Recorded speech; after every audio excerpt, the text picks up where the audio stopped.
Hey everybody, today I'm going to be taking a look at First in Flight, which is a 1 to 4 player kind of deck building board game that takes 45 to 75 minutes according to the box. Now before I get started on my review of First in Flight, I want to give a shout out to the show sponsor KIENDA.co.uk, who are my go-to online retailer, and if you use the link in the show notes or the QR code, then you can get 5% off your first order.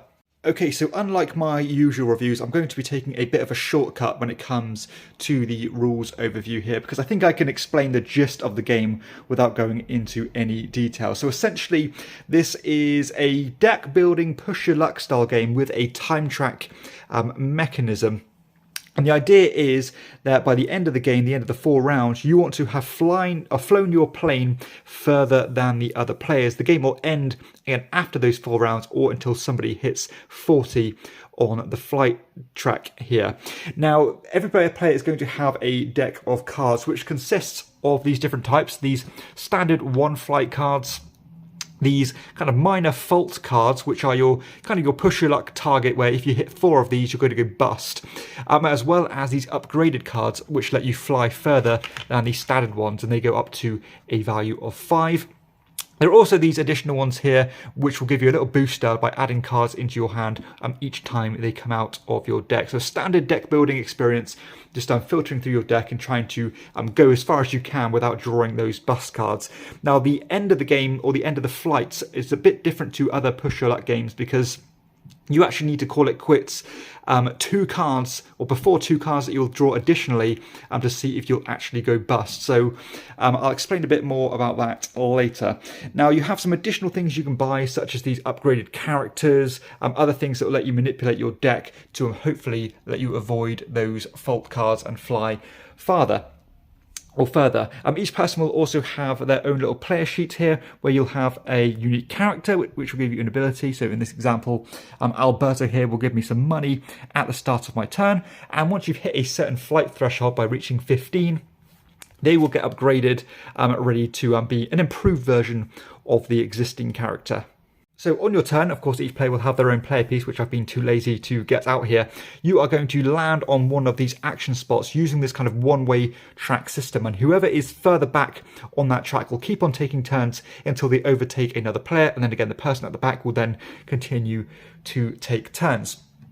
Now, each of the actions you can take are fairly simple, such as buying upgraded cards. And when you buy them, you're going to get these things here. You're going to spend an amount of money, I think it's 2 coins, to draw 2 cards and keep 2. But you can spend more than that, say spend 5 coins and then keep 2. And you'll also take one of these fault cards, these special fault cards, which are particularly punishing. So you can see here that it says, if the next card added to your flight is a 1 card, you remove that 1 card from your deck. So yeah, they are particularly nasty cards, and you do start with some of them in your deck. These ones here allow you to buy these special upgrade cards, such as new people. You can tap each round to use their ability, as well as some kind of flight abilities, which again will let you manipulate your deck. So this one here, it says, like, when you begin flying, you may pay 1 coin to look at the top 3 cards of your deck, put any number on the bottom, and reset the rest. So, you know, an idea to get rid of those faults if you're going to draw them early. You've got to take money and make repairs. So normally when you do your flight, which again I'll explain later, if you reveal one of these major fault cards, they'll go in your little garage here, or your workshop, which means when you visit this workshop action, you can spend money to fix it and to convert it into a normal fault, so you're not getting hit so hard with these. But you do get a nice little reward when you fix them, which is definitely a plus on the game. You have the flight itself, which again we'll touch on shortly, and the any action, which will let you take any action on the board, but pay an additional coin to do so. You draw a 1 card or one of those experience cards. Draw one of these pilot cards, which again will give you some more manipulation tactics. Look at the top 5 cards of your deck and return them. Look at the top 3 cards of your deck and return them in any order. When you draw a fault card and the previous 5 cards in your flight have no fault, put that card at the bottom of the deck instead, or look at the top 4 cards of your deck, draw 2 and reshuffle the rest. Again, more money cards, more upgrades, and so on. And again, the flight action is where you will reshuffle any faults back into your deck. You'll go through that push your luck system, drawing cards until you draw 4 faults and go bust, or until you do a landing, basically a successful landing.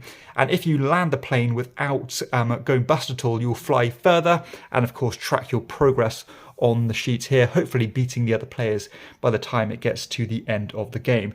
And that's essentially how the game works. Of course, again, the player who's flown the furthest at the end of or by the time the game ends, will be the winner. Okay, sorry for rushing through the rules there, but I wanted to get straight into sharing my thoughts on this one because it is a fairly light game and I'm sure you guys get the gist of how this works. So the time track system is generally something I enjoy in board gaming, and I think this game does a reasonably good job of giving you the incentive to go further, because what I normally don't like in time track games is when everybody's going along at a snail's pace, visiting every single action as they go. It kind of defeats the purpose. Whereas in this one, because the kind of flight actions, which is the main point of the game, they're not actually that common on the board. Sometimes you're incentivized to jump really far to get to it to stop the other players from getting another flight, or of course trying to actually fly further yourself. So this does actually come through quite nicely. Again, that desire to push further is there. Now, unfortunately, that's where the positives end for this game for me. And that is because of one distinctive feature of this game, and that is the actual flight system itself. This is a push your luck style game, of course, with that bit of deck building and, of course, this action system. But the glaring fault with this game is that when you take the flight action, you are doing it on your own and not simultaneously with the other players. Therefore, the game completely halts while one player goes through their entire deck and starts going this big flight. And when you start adding in all these special characters and all the abilities and that can be quite a long and drawn out process while you're just sat there doing absolutely nothing. So I think you can't really talk about this game without talking about some other ones which are similar, such as Quacks of Quedlinburg. You know, the reason why that game is so fun is because everybody is doing their push your luck at the same time. Therefore, you're kind of enjoying your own process. You're goading other players to pushing further and going bust. This one, it just comes to a complete screeching halt while you just sit there and watch your opponent have fun. And of course, they're doing the same for you, and you feel bad when it's your turn because it's taking so long.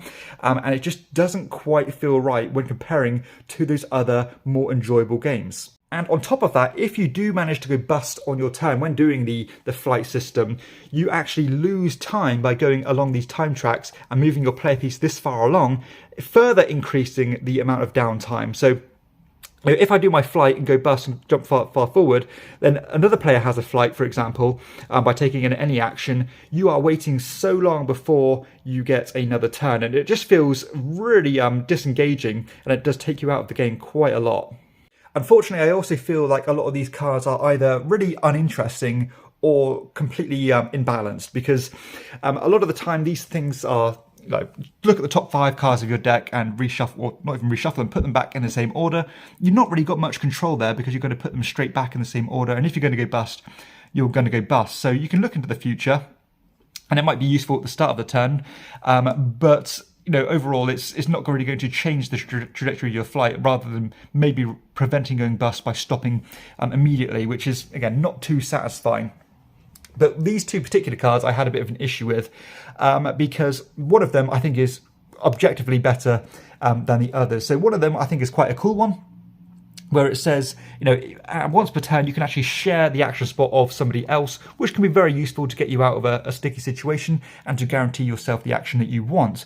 Whereas the one above it, which again costs exactly the same amount to purchase, will say when moving your pawn to any action space, you can take any action. Therefore, you can just move one space and take anything you want. There is, under no circumstances, is this card better than this one, which is very strange for me, considering they are the same cost, and that's why, you know, you like kind of internal economy systems to balance these cards out. Whereas in this case, you know, the person is obviously going to take this one over the other one.